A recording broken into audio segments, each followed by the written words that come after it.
Salah satunya adalah instruksi untuk memanggil iblis tanpa kepala, membuka pintu ke dunia bawah, dan melindungi diri dari binatang buas.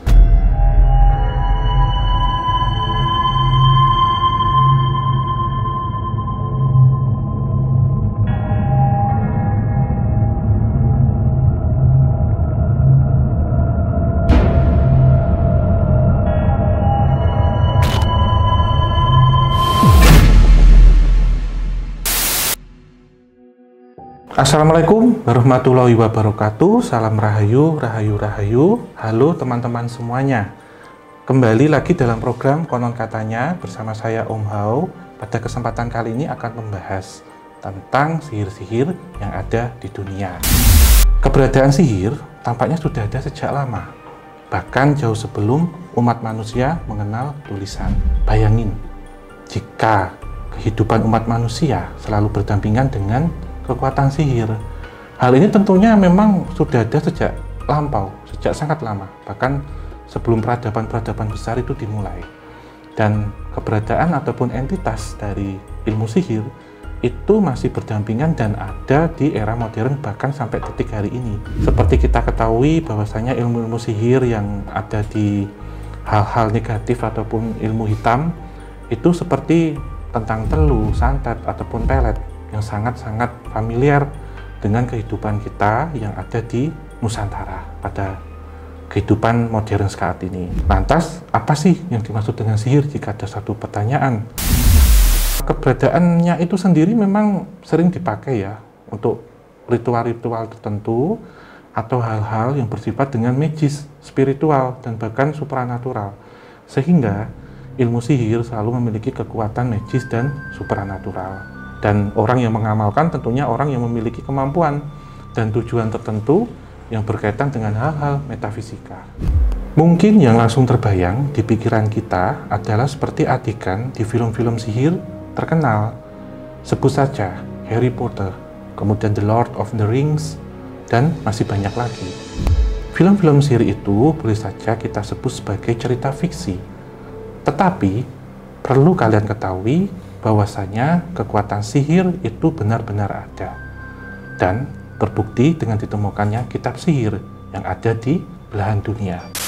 Jadi untuk teman-teman ya yang pernah mungkin berkunjung ataupun yang melakukan penelitian tentang arsip ataupun ke museum-museum terkenal di dunia, terkadang di situ dipamerkan kitab-kitab yang berkaitan dengan tulisan-tulisan pada masa lampau dan juga tentang artefak-artefak. Bahkan ditemukan seperti halnya di sarkofagus yang ada di Mesir untuk pembungkus ataupun peti mati yang ada mumi di dalamnya.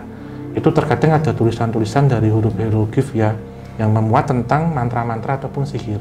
Seperti contohnya sihir yang dipakai untuk mengunci ketika orang sudah meninggal, yang dimaksudkan agar kepercayaannya arwahnya itu jika meninggal tidak wajar biar tidak gentayangan, salah satu contohnya. Ada juga kitab-kitab sihir yang difungsikan untuk memang mempelajari ilmu-ilmu yang berkaitan dengan metafisika dan supranatural. Dan kalau kita lihat ya, walaupun ini cerita fiksi, tapi tentunya inspirasinya didapat dari cerita legenda, mitos dan mitis, bahkan kajian-kajian diambil dari pemahaman arsip ilmu sejarah. Bagi teman-teman yang sudah penasaran, kita tidak perlu berlama-lama. Mari kita cari tahu kitab-kitab sihir apa saja yang terkenal sampai belahan dunia. Yang pertama adalah Kardrebuk, yaitu sebuah kitab sihir dari Islandia yang berasal dari abad ke-16. Buku ini adalah kumpulan dari 47 mantra yang disusun oleh banyak penyihir, seperti kebanyakan sihir Irlandia pada masa itu. Kardrebuk sangat bergantung pada mantra yang memiliki sifat magis saat ditulis ke tubuh, benda atau media lain. Kita ingat ya, jika kita familiar di Jawa itu kita sering menyamakannya ini dengan raja, dimana kalau tadi kita garis bawahi mantra yang memiliki sifat magis saat ditulis ke tubuh, benda ataupun media lain. Jadi Kardrebuk ini sama seperti kalau di sini itu raja, seni menulis atau membuat tato dalam tubuh yang dia invisible, tidak nampak. Dan raja juga tidak hanya dipakai di tubuh manusia ya, kadang juga di benda ataupun tempat-tempat media-media lain. Salah satu tujuannya memang untuk mengaktifkan daya magis ataupun energi metafisika dalam tubuh seseorang. Namun juga mantra yang bersifat raja itu jika di benda ataupun di media lain tujuannya bisa untuk mengunci, memblok atau melindungi. Jadi sifatnya ini macam-macam, dan kebiasaan ya ataupun kebanyakan raja itu pada awalnya adalah tujuannya positif, tapi bisa juga raja yang dipakai untuk pemikat itu tujuannya juga negatif. Jadi kita harus cermat dalam melihat ini tujuannya untuk apa. Lalu beberapa mantranya dapat menarik orang-orang yang kuat, mengeluarkan ketakutan pada musuh dan menghipnotis seseorang untuk tertidur. Namun sebagian besar mantra yang ditemukan di Gatra Book adalah mantra apotropek. Hal ini juga jika kita lihat relate ya dengan penjelasan sebelumnya, terkadang ini juga berpengaruh secara psikologi ataupun menyerang ke dalam pola pikir dan alam bawah sadar. Jadi ketika raja itu dituangkan ataupun dituliskan dalam tubuh seseorang, terkadang ini juga menjadi seperti sugesti hipnotis dan juga memberikan satu stimulan yang berkaitan dengan mengontrol pola pikir seseorang. Semisal orang ini takut ketika nanti akan melakukan perperangan seperti itu. Jadi ketika diolesi ataupun diraja seperti itu, misal contohnya bentuknya itu hanya minyak, kemudian dituliskan dalam tubuh. Orang ini kemudian memiliki satu sifat yang pemberani dan heroik. Tapi ada juga yang ketika ditaruh di benda dan dilakukan untuk berperang, semisal di situ dipakai di senjata ya. Dan untuk menyerang itu orang lawannya sudah ketakutan lebih dulu. Jadi terkadang raja fungsinya untuk mengaktifkan aura seseorang ataupun memberikan secara sugesti hipnotis. Lalu kemudian apa itu mantra apotropek? Ini menjadi satu pertanyaan. Mantra apotropek itu ialah mantra yang dibuat untuk melindungi praktisi sihir dan menyembuhkan berbagai penyakit seperti kelelahan, kesulitan melahirkan, sakit kepala, sampai insomnia. Jadi terkadang mantra ini juga fungsinya juga untuk hal-hal yang baik ya, dalam hal ini juga penyembuhan. Dan seperti halnya ketika ada orang yang sedang sakit, dibisikin sesuatu, kata-kata ataupun kalimat-kalimat, di situ juga terkadang terkandung untuk tujuan memberikan sugesti yang baik atau satu pengharapan seperti doa agar diberikan kesehatan dan keselamatan oleh Tuhan Yang Maha Kuasa. Jadi mantra juga ataupun sihir itu pun juga masih ada di satu jalan seperti doa ataupun satu pengharapan. Selanjutnya yang kedua ada papirus sihir Yunani. Menurut beberapa sumber, papirus sihir Yunani berasal dari abad kedua sebelum Masehi. Di dalamnya papirus ini mencantumkan mantra, ritual, serta berbagai ramalan. Salah satunya adalah instruksi untuk memanggil iblis tanpa kepala, membuka pintu ke dunia bawah, dan melindungi diri dari binatang buas. Jadi di sini ada juga mantra yang fungsinya untuk bersifat interdimensi, berkomunikasi dengan dimensi sebelah, dan juga untuk fungsi tameng atau perlindungan. Kemudian mungkin yang paling menggoda dari semuanya adalah sebuah ritual untuk mendapatkan asisten. Yang di sini lebih fokus atau ditujukan supernatural yang akan mengabulkan segala permintaan. Jadi asisten ini boleh dibandingkan seperti perewangan seperti itu. Papirus ini juga mencantumkan liturgi mitras, sebuah bab yang menjelaskan bagaimana caranya naik melalui 7 alam eksistensi yang lebih tinggi dan berkomunikasi dengan dewa-dewa yang dipercaya masyarakat Yunani kuno. Jadi kesimpulannya, mantra di sini bertujuan untuk interdimensional dan ada juga yang berinteraksi dengan dimensi lain. Jadi kalau di Jawa kita sebutnya lebih ke berkomunikasi dengan makhluk astral, mediumisasi, atau yang paling terkenal ditujukan asisten. Kita kenal dengan perewangan. Perewangan tentunya untuk hal-hal supranatural. Kalau mengabulkan secara permintaan berarti pesugihan seperti itu. Jadi kesimpulannya ini perewangan untuk pesugihan, bisa kita bandingkan demikian. Yang ketiga, kitab yang berisi tentang ilmu astrologi yang disebut dengan Picatrix.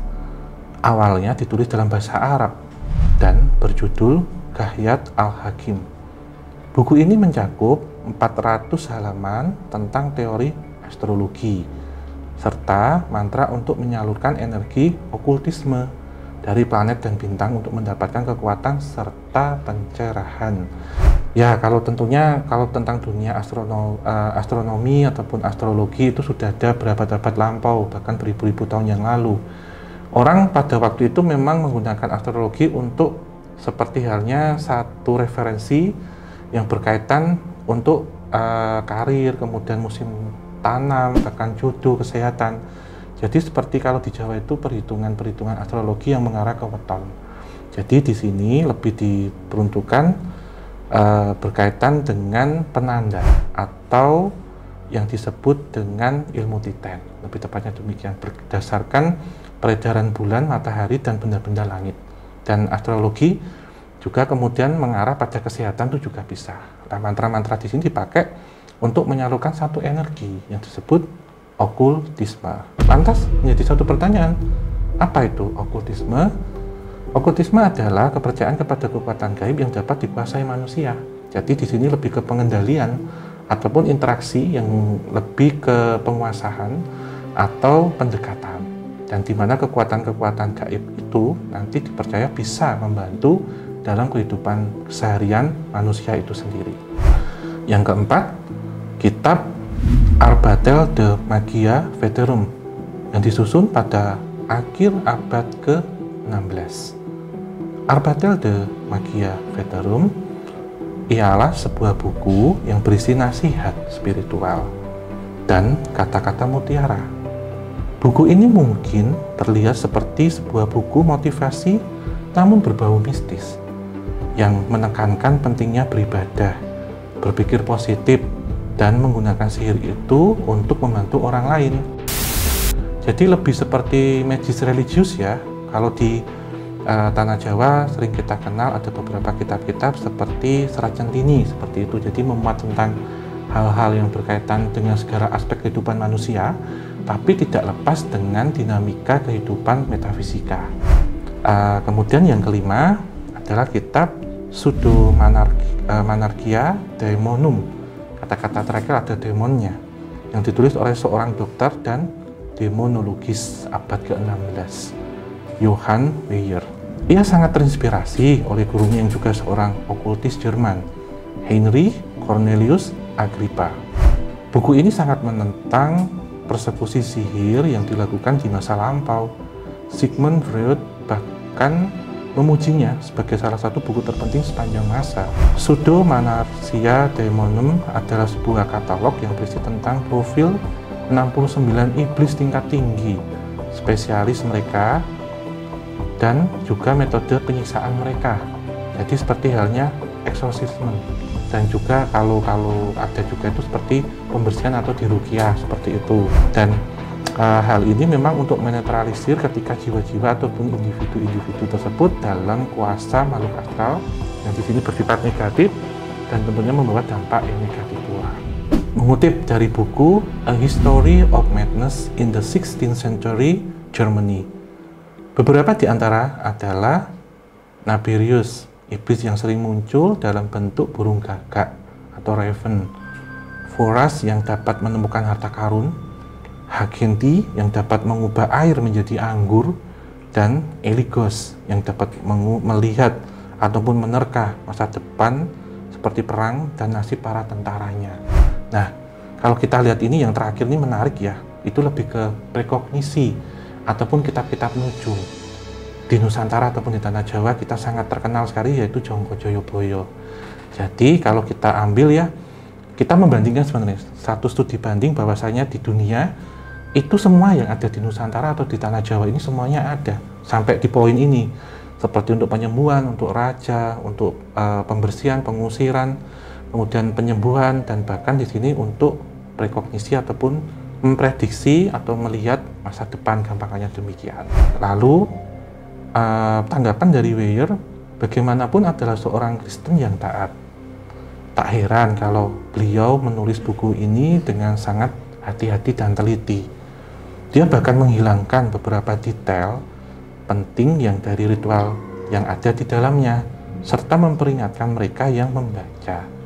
Sudo monarchia daemonem, agar tidak meniru kebodohan ini. Jadi tentunya dalam memahami kitab-kitab sihir, itu kita juga harus cerdas, kritisi, dan memiliki satu kemampuan dan kebersihan pikiran dalam memahaminya. Karena tentunya sifat-sifatnya yang multitafsir itu akan mengarah pada tujuan orang yang membaca atau mempelajari. Pada dasarnya tentunya semua itu diciptakan untuk tujuan kebaikan dan juga tujuan yang baik kepada banyak umat manusia. Keenam, ialah kitab Sworn Book of Honorius. Kitab sihir abad pertengahan ini berisi tentang sihir pertahanan serta dikabarkan ditulis oleh Honorius of Thebes. Sosok misterius yang sampai saat ini belum bisa diidentifikasi kebenarannya. Hal ini sebenarnya mengacu bagi para penulis kitab sihir itu menyembunyikan akan identifikasi ataupun identitasnya, di mana biar tidak diketahui keberadaannya itu jelas pasti, karena mereka akan menjelma ataupun menjadi sosok yang misterius, karena itu pilihan. Karena yang berkaitan dengan ilmu-ilmu magis supranatural, tentu orang ini akan diburu nantinya, akan dicari dan akan dimanfaatkan untuk tujuan-tujuan tertentu. Dan juga kitabnya ini daripada orang harus mempelajari dari awal, penulisnya yang tentunya lebih menguasai akan dipakai jasanya untuk tujuan tertentu sesuai dengan yang mencari dan manfaat yang akan dicari seperti apa. Buku ini sendiri dimulai dengan kritik pedas terhadap gereja Katolik. Buku ini juga mengklaim kalau gereja yang dikenal sebagai musuh setia ilmu hitam justru telah dirusak oleh iblis, seperti buku sihir lainnya. Sebagian besar ritual di dalamnya berfokus pada pemanggilan malaikat, iblis, dan roh untuk mendapatkan pengetahuan serta kekuatan. Yang ketujuh adalah kitab Ebremelin yang ditulis pada abad ke-15. Kitab Ebremelin adalah salah satu teks mistik paling terkemuka sepanjang masa. Buku ini adalah karya Abraham von Worms, seorang musafir Yahudi yang konon bertemu dengan penyihir bernama Ebremelin selama perjalanan ke Mesir. Ebremelin sendiri menghadiahkan manuskrip sihir ini kepada Abraham yang kemudian meneruskannya kepada putranya, Lamek. Ritual Ebremelin adalah salah satu ritual yang sulit. Ritual ini terdiri dari 18 bulan doa serta penyucian dan hanya disarankan bagi pria sehat yang berusia antara 25 hingga 50 tahun. Wanita tidak disarankan untuk melakukan ritual ini karena keingintahuan mereka, meskipun ada pengecualian untuk para perawan. Jika prinsip ritual ditaati, yang tentunya sangat ketat, mereka dapat terhubung dengan sosok malaikat pelindung suci yang akan memberikan banyak kekuatan. Jika kita pahami ya dari teks sebelumnya bahwasanya hal ini kenapa sih terkadang perempuan itu tidak boleh ya? Karena seperti halnya ada masa menstruasi. Jadi kalau laki-laki memang tidak ada siklus itu, jadi ketika melakukan ritual, seperti kalau di Jawa ya, ketika ada orang yang melakukan lelaku ataupun tetira, itu kan menjalankan satu ritual seperti puasa atau semedi. Dan ketika laki-laki yang melakukan, biasanya karena tidak ada ikut, jadi kondisi tubuhnya itu tetap suci ataupun tetap bersih. Dan kenapa kalau tadi ada kata-kata kecuali yang masih perawan ya? Terkadang kalau melakukan beberapa ritual ataupun hal-hal yang bersifat dengan magis supranaturalis, memang akan mencari tidak hanya perempuan yang masih benar-benar masih virgin, tetapi laki-laki yang masih berjaga. Karena secara entitas isinya yang belum menikah tentunya di sini ataupun maaf ya belum melakukan hubungan seks seperti itu, secara pikiran akan lebih jernih, ataupun secara korinnya itu pun juga akan lebih tertata begitu. Sehingga kalau kita sebut di sini ada sosok malaikat pelindung suci ya, ataupun guardian angel di sini, itu adalah korin ataupun sedulur papat limo pancer yang mana sering dijelaskan bahwasanya ketika orang melakukan ritual-ritual tertentu seperti puasa ataupun semedi, lebih tepatnya untuk mengaktifkan ataupun mendekatkan diri dengan sedulur papat lima pancer ini. Sehingga dalam banyak pemahaman lebih tepat adalah sosok malaikat pelindung. Kekuatan ini termasuk nekromansi serta prekognisi. Apa itu nekromansi? Nekromansi adalah kemampuan meramalkan masa depan dengan mengadakan hubungan dengan arwah orang yang telah meninggal. Sementara, prekognisi adalah persepsi tidak logis yang beranggapan bahwa seseorang dapat memiliki pengetahuan tentang sesuatu yang terjadi di masa depan. Hal ini tentunya berkaitan dengan perjalanan menelusuri ruang waktu atau time travel. Prekognisi itu tentunya lawannya adalah retrokognisi, tapi sebenarnya lebih tepatnya adalah prekognisi itu memprediksi tentang peristiwa yang akan terjadi di masa yang akan datang. Jadi bukan meramal ataupun melihat. Kalau memprediksi tentunya berkaitan dengan data-data yang sudah ada dan mengikuti kaidah dari ilmu statistika dan probabilitas. Buku ini sangat mempengaruhi Aleister Crowley, sosok akultis terkenal dari Inggris, serta Ordo Hermetik Fajar Emas, tatanan magis Inggris yang eksis pada abad ke-19. Yang terakhir, ialah kitab yang berasal dari abad ke-18, kitab Black Palette, berfokus pada studi tentang jimat magis ataupun benda-benda khusus yang diukir dengan kata-kata mistik. Menurut beberapa sumber, buku ini ditulis oleh seorang perwira yang pernah bertugas sebagai pasukannya Napoleon Bonaparte yang bernama Grande Hermé.